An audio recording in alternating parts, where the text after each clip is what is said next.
তো আজকে আমরা ডিসকাস করবো ক্লাস 12 এর একটা টপিক ছিল মলিকুলার বেসিস অফ ইনহেরিটেন্স। ওকে, মানে বংশগতির আণবিক ভিত্তি। ওকে, সেখানে আমরা কিছুগুলো দেখব যে মলিকুলার বায়োলজির কিছু পার্ট পড়বো। যে প্রথম আমরা জেনেটিক ম্যাটেরিয়াল কিভাবে ইভলভ হয়েছে, যে আরএনএ না ডিএনএ কোনটা কার ক্ষেত্রে জেনেটিক ম্যাটেরিয়াল। তারপর থেকে আমরা ওখানে দেখবো যে ডিএনএ জেনেটিক ম্যাটেরিয়াল এর যে বিভিন্ন পরীক্ষা আছে, গ্রিফিথের পরীক্ষা, হার্শেজের পরীক্ষা, এইসব পরীক্ষাগুলো দেখবো। তারপরে আমরা এখানে ডিএনএর প্যাকেজিং কিভাবে হয়েছে ওটা দেখা হবে। এছাড়া যে ট্রান্সক্রিপশন, ট্রান্সলেশন, ট্রান্সফরমেশন, এগুলোর এক্সপেরিমেন্টগুলো দেখা হবে। ওকে, আর মানে টপিক ওয়াইজ এগুলো ডিসকাসও করা হবে। ডিএনএ ফিঙ্গারপ্রিন্টের অলরেডি ভিডিও আপলোড হয়ে গেছে। আর লাস্টে যে human genome project, total topic হচ্ছে এতগুলো। ওকে, তো আমরা আজকে যেটা ডিসকাস করবো সেটা হচ্ছে বেসিক ফার্স্ট লেকচারে যে কিভাবে জেনেটিক ম্যাটেরিয়াল ডিএনএ আর ডিএনএ স্ট্রাকচারটা কিভাবে এলো। ওকে, তো ডিএনএ যে মডেল ওয়াটসন ক্রিক্সের এটা 1958-এ অনেক পরে এসছে। ওকে, কিন্তু তার পূর্বে যে ডিএনএ যে জেনেটিক ম্যাটেরিয়াল ওটা অনেকগুলো এক্সপেরিমেন্টের মাধ্যমে ডিএনএ কে জেনেটিক ম্যাটেরিয়াল মানা হয়েছে। কিন্তু ডিএনএ অ্যাকচুয়ালি দেখতে কেমন, তার স্ট্রাকচার কেমন হয়, ওইটা আমরা এখন ডিসকাস করবো। তো আমাদের টোটাল টপিক হচ্ছে, যদি আমরা দেখি যে যদি একটা ইউক্যারিওটিক বা প্রোক্যারিওটিক সেল দেখি, যেগুলো সব প্রিমিটিভ সেল ছিল তাদের ক্ষেত্রে ডিএনএ ছিল না। এটা আমরা জানি আরএনএ প্রথমে এসছে ডিএনএ এর আগে। তাহলে কি হচ্ছে, এটা একটা প্রোক্যারিওটিক সেল বা প্রিমিটিভ সেল, যেটাই ছিল জেনেটিক ম্যাটেরিয়াল হচ্ছে আরএনএ। পরবর্তীকালে যখন ডেভেলপ হয়েছে ইভলিউশনের ফলে এই জেনেটিক ম্যাটেরিয়াল সন্ধান পাওয়া গেল ডিএনএ কে। ওকে, ইউক্যারিওটিক কোষে। তো এবার কি হচ্ছে, যদি আমরা দেখি যে প্রোক্যারিওটিক কোষে যদিও ডিএনএ থাকে অথবা আরএনএ থাকে, কিন্তু এগুলোর ওয়েল ডিফাইন্ড নিউক্লিয়াস থাকে না। তাহলে এর ক্ষেত্রে কি হচ্ছে, প্রোক্যারিওটিক কোষের যে ডিএনএ আরএনএ এগুলো সব সাইটোপ্লাজমে বিরাজমান। ওকে, কিন্তু যেটা ইউক্যারিওটিক কোষ আছে তার ক্ষেত্রে যে ডিএনএ আরএনএ নিউক্লিয়াস দিয়ে, তো ওখানে নিউক্লিয় পর্দা আবির্ভূত হয়ে গেছিল। তাহলে নিউক্লিয়াসের মধ্যে ডিএনএ আছে, আরএনএ আছে, কিন্তু আরএনএটা তৈরি হয়ে যাওয়ার পর সে সাইটোপ্লাজমে চলে আসে। তাহলে প্রোক্যারিওটিক আর ইউক্যারিওটিক কোষের ডিফারেন্স হচ্ছে, এর ক্ষেত্রে কোনো ডিএনএ আরএনএ এর স্পেসিফিক পজিশন হচ্ছে সাইটোপ্লাজম, আর এর ক্ষেত্রে ডিএনএ আর আরএনএ উভয় নিউক্লিয়াসে থাকে, কিন্তু আরএনএ তৈরি হয়ে যাওয়ার পর সে সাইটোপ্লাজমে চলে আসে। এবার কোশ্চেন হচ্ছে যে ডিএনএ আছে, ডিএনএ আর আরএনএ উভয়ই হচ্ছে আমাদের মানে উভয়ই দুটো, ডিএনএ হচ্ছে ডবল স্ট্র্যান্ড, আরএনএ হচ্ছে সিঙ্গেল স্ট্র্যান্ড। তো উভয়ই যদি আমরা একটা স্ট্র্যান্ড দেখি, ওটা কি দিয়ে তৈরি, ডিএনএ এর যে স্ট্র্যান্ডটা আছে সেটা পলিনিউক্লিওটাইড চেন। ওকে, সে আরএনএ হতে পারে অথবা ডিএনএ হতে পারে, উভয় যেটা দিয়ে তৈরি ওই স্ট্র্যান্ডটা সেটা হচ্ছে পলিনিউক্লিওটাইড চেন, 5 প্রাইম থেকে 3 প্রাইম। এবার কি হচ্ছে, পলিনিউক্লিওটাইড চেন মানে কি, যে একাধিক নিউক্লিওটাইড পরস্পরের সঙ্গে যুক্ত আছে। ওকে, একাধিক নিউক্লিওটাইড ফসফেট বন্ডের মাধ্যমে ফসফেটের সঙ্গে যুক্ত আছে আর দিয়ে পলিনিউক্লিওটাইড চেন গঠন করেছে। তো আমরা যখন ডিএনএ স্ট্রাকচার দেখব, প্রথম আমাদের জানতে হবে পলিনিউক্লিওটাইড চেন জিনিসটা কি। পলিনিউক্লিওটাইড জানার পূর্বে আমাদের দেখতে হবে নিউক্লিওটাইড জিনিসটা কি। প্রথম আমরা একটা নিউক্লিওটাইডের স্ট্রাকচার দেখব, তারপরে আমরা দেখব কিভাবে একটা নিউক্লিওটাইড আরেকটা নিউক্লিওটাইড সিকোয়েন্স হিসেবে যুক্ত হয়ে একটা স্ট্র্যান্ড তৈরি করেছে ডিএনএ। ওকে, তাহলে আমাদের মেইন টপিক যেটা হচ্ছে নিউক্লিওটাইড। এবার কি হচ্ছে, নিউক্লিওটাইড আমরা যদি দেখি, এই যে একটা সাধারণ নিউক্লিওটাইড, এরকম একাধিক নিউক্লিওটাইড মিলে কি হচ্ছে, ডিএনএ তৈরি হচ্ছে বা আরএনএ তৈরি হচ্ছে, জেনেটিক ম্যাটেরিয়াল যেটাকে বলি ওটা তৈরি হচ্ছে। তাহলে একটা নিউক্লিওটাইড আছে, নিউক্লিওটাইড কি দিয়ে তৈরি, আমি সিম্পল একটা নিউক্লিওটাইডের বলছি। নিউক্লিওটাইড এখানে ডট করে দেখি যে ওই নিউক্লিওটাইডের মধ্যে তিনটা পার্ট থাকে, একটা হচ্ছে সুগার, নাইট্রোজেন বেস আর ফসফেট। প্রতিটা নিউক্লিওটাইডের তিনটা অংশ, সুগার, নাইট্রোজেন বেস আর ফসফেট। এবার হচ্ছে আমরা যদি দেখি এগুলো স্ট্রাকচারটা দেখি, যে নিউক্লিওটাইডকে যদি আমরা বলি, তাহলে নিউক্লিওটাইড মানে কি হচ্ছে, ডিএনএ এর একটা ছোট পার্ট, যেটা কি করে একাধিক নিউক্লিওটাইড যুক্ত হয়ে পলিনিউক্লিওটাইড চেন করে, যেটা হচ্ছে ডিএনএ এর একটা স্ট্র্যান্ড তৈরি হয়। ওকে, এবার কি হচ্ছে, ওই যে নিউক্লিওটাইড আছে সুগার, নাইট্রোজেন বেস, ফসফেট, তাহলে সুগারের সাথে নাইট্রোজেন বেস যুক্ত থাকবে আর সুগারের সাথে ফসফেট যুক্ত থাকবে। এটা হচ্ছে একটা নিউক্লিওটাইড, এটা হচ্ছে একটা নিউক্লিওটাইডের স্ট্রাকচার। ওকে, তো আমরা প্রথম দেখব সুগার, যে ডিএনএ বা আরএনএ যেগুলো আমরা জেনেটিক ম্যাটেরিয়াল, ওর যে আমরা চেনটা দেখছি, সুগার কত ধরনের থাকতে পারে। সুগার হচ্ছে 5 কার্বনওয়ালা একটা মানে রিং, যেটা হচ্ছে এলডোজ। ওকে, ফিউরান রিং, 5 কার্বনওয়ালা, মানে অক্সিজেন থাকবে উপরে। তাহলে এখানে কি হচ্ছে, সুগারকে আমরা যদি দেখি, সুগার হচ্ছে দুই রকমের আছে। মানে আমরা যে নিউক্লিওটাইড পড়ছি, নিউক্লিওটাইডের মধ্যে যে সুগার আছে, দু ধরনের সুগার আছে, একটা হচ্ছে রাইবোজ সুগার, একটা হচ্ছে ডিঅক্সিরাইবোজ সুগার। উভয়ই হচ্ছে তোমার 1 2 3 4 5 কার্বন বিশিষ্ট, 1 2 3 4 5। তাহলে কি হচ্ছে, উভয় সুগার হচ্ছে 5 কার্বন বিশিষ্ট, একটাকে আমরা বলবো রাইবোজ সুগার, একটা হচ্ছে ডিঅক্সিরাইবোজ সুগার। আমরা জানি আরএনএ হচ্ছে রাইবোজ সুগার দিয়ে ওঠে রাইবো নিউক্লিক অ্যাসিড, আর ডিএনএ হচ্ছে ডিঅক্সিরাইবো নিউক্লিক অ্যাসিড। মানে আরএনএ তে যে সুগার থাকে সেটা হচ্ছে রাইবোজ সুগার, আর ডিএনএ তে যে সুগার থাকে সেটা হচ্ছে তোমার ডিঅক্সিরাইবোজ সুগার। তাহলে ডিফারেন্স কি, রাইবোজ সুগার ডিঅক্সিরাইবোজ সুগারের মধ্যে কোনো ডিফারেন্স নেই, শুধু 2 নম্বর কার্বন যেটা আছে, এটা হচ্ছে 1 নম্বর কার্বন, এটা হচ্ছে 2 নম্বর কার্বন। 2 নম্বর কার্বনের ডিঅক্সিরাইবোজের ক্ষেত্রে একটা অক্সিজেন কম থাকে, মানে উপরে নিচে দুটো এইচ থাকে, আর রাইবোজ সুগারে উপরে এইচ নিচে ওইচ। তাহলে ডিএনএ আর আরএনএ এর যে সুগার লেভেলের পার্থক্য হচ্ছে, ডিএনএ তে একটা অক্সিজেন কম থাকে, কোনো 2 নম্বর কার্বনে যদি ওইচ এর বদলে এইচ থাকে তাহলে ডিঅক্সিরাইবোজ সুগার, আর যদি 2 নম্বর কার্বনে ওইচ থাকে তাহলে ওটা হচ্ছে রাইবোজ সুগার। এত পর্যন্ত ক্লিয়ার। তাহলে সুগার আমরা দুটো পেলাম, ribose sugar, deoxy ribose sugar. DNA এর ক্ষেত্রে ডিঅক্সি পাবো, আরএনএ এর ক্ষেত্রে রাইবোজ সুগার পাবো। তাহলে সুগার হয়ে গেল। আর নিউক্লিওটাইডের জন্য কি দরকার? Nitrogen base. এবার নাইট্রোজেন বেসকে আমরা যদি দেখি, নাইট্রোজেন বেসও দুই রকম রাখছে, এটা পিরিমিডিন আর একটা হচ্ছে পিউরিন। যেটা পিরিমিডিন আছে ওটা হচ্ছে তোমার সিঙ্গেল রিং। ওকে, সিঙ্গেল রিং মানে কি, ওর যে ছোটা কার্বন वाला একটা রিং আছে, কিভাবে মনে রাখবে? NCNCCC। ওকে, NCNCCC এটা হচ্ছে কি পিরিমিডিনের স্ট্রাকচার। আর মাঝে যেমন বেঞ্জিন রিং, এটা যেহেতু 6 কার্বন আছে বেঞ্জিন রিং, তাহলে benzene ring resonance structure show করে। তাহলে একটার পর একটা কি হয়, ওখানে একটা স্টেপ বাদ দিয়ে আরেকটা ডবল বন্ড হয়ে যায়। তাহলে একটা হচ্ছে পিরিমিডিনের স্ট্রাকচার। পিরিমিডিন কি? একটা নাইট্রোজেন বেস যেটা ডিএনএ অথবা আরএনএ তে পাওয়া যাবে। তাহলে কি কি আছে? পিরিমিডিনের তিনটা एग्जांपल হচ্ছে নাইট্রোজেন বেসে, সাইটোসিন, ইউরাসিল, থাইমিন। তাহলে সিইউটি কাট, এই যে সাইটোসিন, ইউরাসিল, থাইমিন, এই তিনটা হচ্ছে পিরিমিডিন। ওকে, পিরিমিডিনের স্ট্রাকচার হচ্ছে সিঙ্গেল রিং 6 কার্বন वाला।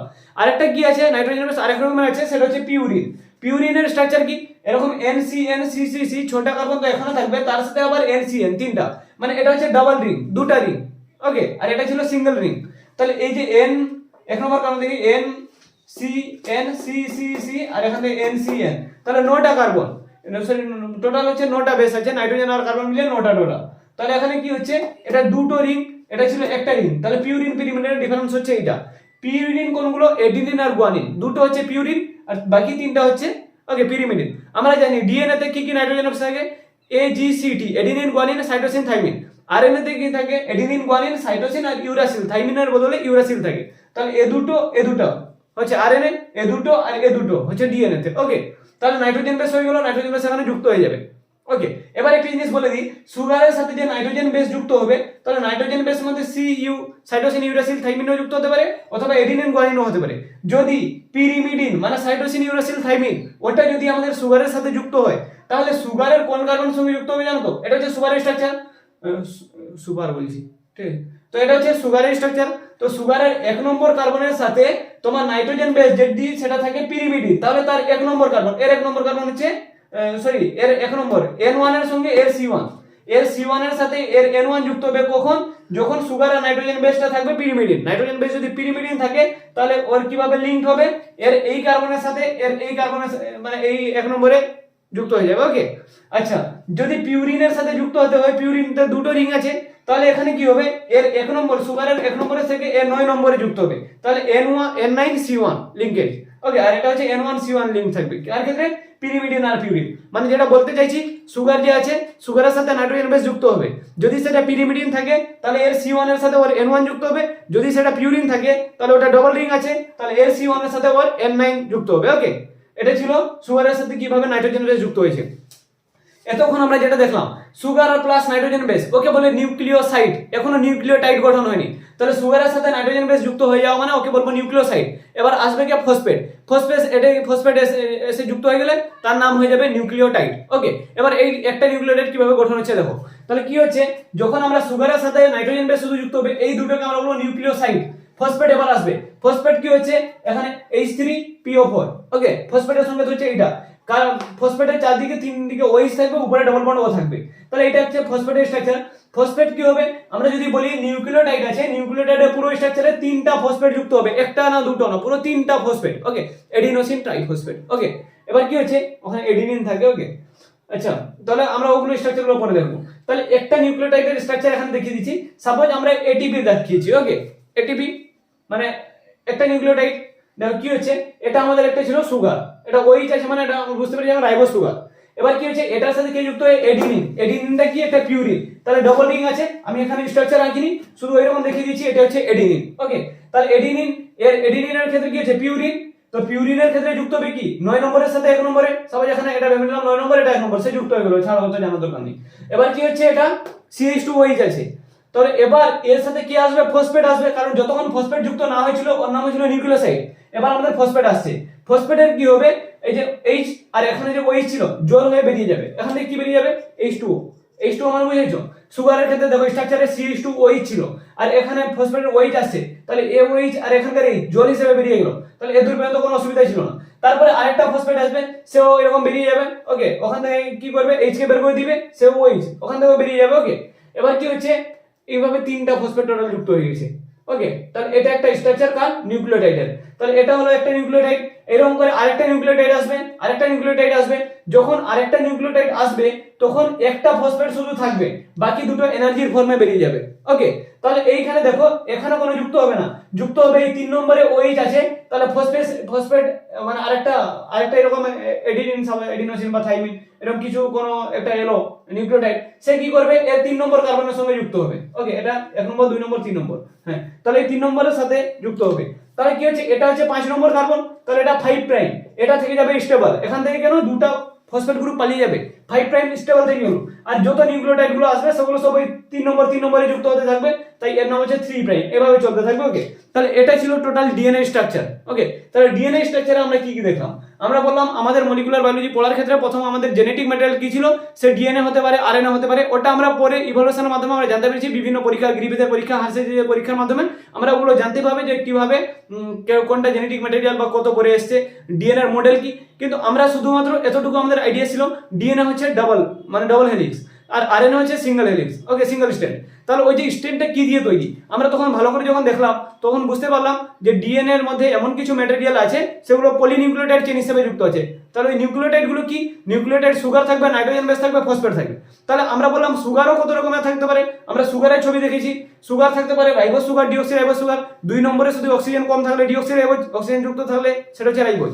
তারপরে আমরা নাইট্রোজেন বেস দেখলাম, নাইট্রোজেন বেসে পিউরিন আর পিরিমিডিন। পিউরিন হচ্ছে ডাবল রিং আর পিরিমিডিন হচ্ছে সিঙ্গেল রিং। পিরিমিডিন উদাহরণ কার্ড আর এর উদাহরণ এডিনিন গুয়ানিন। এবার কি হচ্ছে, আমরা দেখলাম যখন ফসফেট যুক্ত হবে কার সাথে, সুগারের সাথে। তাহলে এর আগে নাইট্রোজেন বেস আর সুগার, একে বলবো নিউক্লিওসাইড। নিউক্লিওটাইড হওয়ার জন্য 3টা ফসফেট আসবে। 3টা ফসফেট এসে কোথায় যুক্ত হবে, এর আমাদের 5 নম্বর কার্বনে যে ওই ছিল ওই থেকে জল বের করবে আর যুক্ত হয়ে যাবে 3টা ফসফেট। এবার কি হচ্ছে, এটা হয়ে গেল একটা নিউক্লিওটাইডের স্ট্রাকচার। এবার আরেকটা নিউক্লিওটাইড আসবে, তখন নিউক্লিওটাইড আসা মাত্র এখান থেকে দুটো ফসফেট পালিয়ে যাবে। তাহলে একটা ফসফেট থেকে যাবে 5 প্রাইমে, সেটা স্টেবল। বাকি 3 নম্বরে ওই ছিল, ওইখানে নিউক্লিওটাইড যুক্ত হতে হতে 3 নম্বরটা এরকম বাড়তে থাকবে। ওকে, একটা নির্দিষ্ট সময় পর্যন্ত যতটা স্ট্র্যান্ড লম্বা হয়ে যাবে তারপর ছেড়ে যাবে। ওকে, তাহলে এইটা হচ্ছে আমাদের একটা পলিনিউক্লিওটাইড চেইন বা ডিএনএ একটা পুরো স্ট্রাকচার। ওকে, পরের ক্লাসে আমরা দেখব যে গ্রিফিথের পরীক্ষা দেখব যে কিভাবে ডিএনএ কে জেনেটিক ম্যাটেরিয়াল গ্রিফিথ আর হার্শেজের পরীক্ষার মাধ্যমে ডিএনএ জেনেটিক ম্যাটেরিয়াল রূপে ওকে গণ্য করা হয়েছিল। ওকে, তাহলে আজকের ভিডিওটা এতটুকু থাক।